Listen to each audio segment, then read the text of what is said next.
What's up, everybody? It's your favorite 2-for-1's favorite nerd. And today we are looking at the Magic Square 4-wheel drive and surfer, and driver and flyer, also known as Beachcomber and Seaspray in a legend scale. I'm going to show you a size comparison real quick, and we do have to have a brief discussion. Before we do, shout out to Ace Milo. These are on loan to me from him via GCI. He just has GCI mail it to me, and then I mail it to him. Everybody's working together, so it's very much appreciated on behalf of both those gentlemen. And look, while we're being honest, I have a bad habit of not mailing things back to him complete. I think 3 out of 3 times he sent me stuff, I'm always forgetting to include some accessory or some instructions or something, but this time will be different, I hope. Real quick, we're gonna do a size comparison. This is a Hasbro Generations, and this is an Iron Factory Blaster. Somebody recently said I should use different size comparisons for my legend scale because the Iron Factory Blaster is smaller than kind of their current line, and I 100% agree. You are right, sir, and I am wrong for this. However, they're the only 2 legends I think I have, so it's all I got. So we just gotta make do. All right, so let's get started. And we'll start with accessories. These are the 2 accessories they come with. The longer one is for Beachcomber, the shorter one for Seaspray. Simple single cast of black plastic with decent sculpt work. And let's start off with Beachcomber. So the head has some silver paint on it and is on a swivel. And I like the sculpt an awful lot too. Can you see that? It's dead to rights. Ball peg inside the shoulder coming out to a hinge on the outside. This tire is a bit loose, as is this one and the bottom 2. And they're pinned on, so that's just how they did it.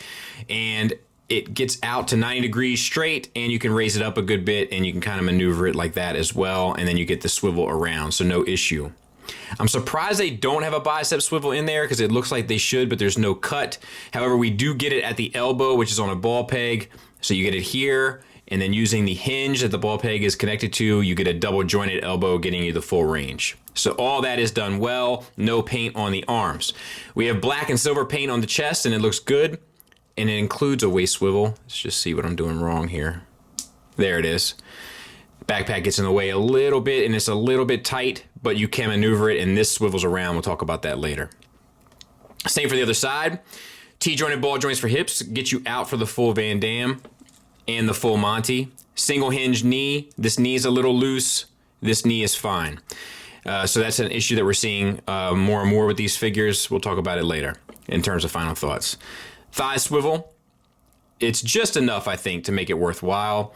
We have silver paint here, and then we have an ankle rocker, like a proper ankle rocker, and then this moves so you can kind of help balance them a bit. No tilt.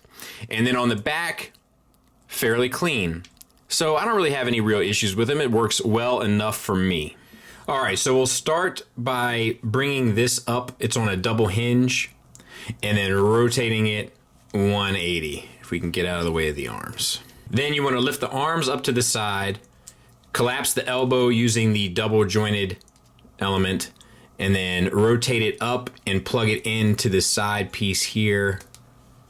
And you want to do that for both arms, so we'll just show that again. Do the elbow first, extend it up, bring it around, and it'll plug in to that side piece there. Collapse the heel spur, and then untab this piece and fold it around on both sides. Finally, collapse the legs so that they sit on both sides of this, and then fold that down. I'll clean them up, we'll take a look at them. Actually, you can bring these down too. All right, so now let's take a look at Seaspray. And the head is on a swivel. It is extremely tight, so be cautious. And it has some blue eyes that's painted on. Propeller spin, so that's good. The arms are on ball pegs. You can get them out 90 degrees to the side and spin them around. The elbows are hinged, and it's a single hinge. It gets you a little shy of 90 degrees, but I think that'll ultimately do. There's a wrist swivel as well. I can't remember if I mentioned it, so I'm filming this just in case I have to cut it in. We get some paint on the chest. We have yellow, black, and silver, and the yellow is done pretty well. We have a waist swivel. It's just that awkward cut above the pelvis. It can be bothersome sometimes for bigger figures, but for Legends figures, I think it's easily forgettable. And for Seaspray, honestly, I don't think it's a big deal. T-jointed ball joints for hips get you the full Van Damme and the full Monty. You don't have a thigh swivel other than the ball peg there, but you do get it at the knee, which are on ball pegs, which also gets you past 90 degrees on the ball peg. And then you have an ankle tilt down and a rocker. So that works really well, and you have black paint there on the windows. And then there he is from the back. A little extra paint there. Looks good.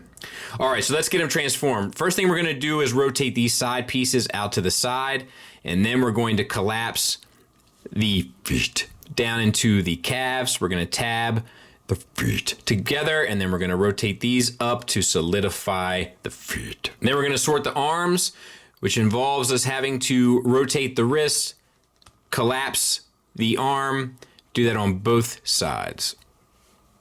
Then we're gonna untab the chest. It can be a little ornery, both going in and out, so to speak, and then collapse it down so that it sits flush with these bottom pieces. And then you're gonna take the arm and peg it into the side of the flank and into this little cutout piece here. Now, for the head, I've seen it where it collapses down. I've also seen it where it comes up and you just turn the head around backward. Let me see if I can find on the box. On the box, it looks like it's just collapsed down, so I'm just gonna collapse it down. And you can turn the head around. It's just that it's a really tight joint and I'm not gonna risk it. So let me get them cleaned up, we'll take a look at it. And they're both pretty cool. I don't have any real complaints. This one does collapse further than I showed in the transformation. Just, you know, you'll be able to figure it out. There's 2 notches in there. But it rolls. This one not so much, but it's a boat, so no need. Propeller spin. We get some paint accents that come through. They even painted this little stuff on the back for no real reason, so I don't know. I don't really have any real complaints about this stuff. I think it works. I think it works fine. And you can peg in the gun into there as well. I don't know. I guess you could peg it into his hand maybe. Let me take a look. No, I'm not seeing anything. But I think that they do the job fairly well. Final thoughts wise, I think they're really well done. Let's talk about the negatives. There's still these joint inconsistencies. Some are a little too tight, some are a little too loose. We see them in Beachcomber's knees. We see a too tight joint in the swivel on Seaspray's neck, but some of Seaspray's legs are a little looser than you would prefer. So there's still some joint inconsistencies that they need to work out. Also, there's some tolerance issues in fit and finish, as my buddy T2RX6 would say, in the way that the canopy collapses on Seaspray. But for the most part, they're really well done. The sculpts are good, the size is good, the engineering is interesting, fun, and intuitive. Plenty of paint accents throughout. I would like to comment on how it feels. It is still that softer plastic. It doesn't really bother me. It seems appropriate, especially for the size. It does make me wonder about their prime, though, the MP prime they have coming. But hopefully I'll get a chance to check that out and then sort of be able to go from there. But yeah, it's a strong recommend from me. Thanks for listening. Thanks for watching. Until next time, take care.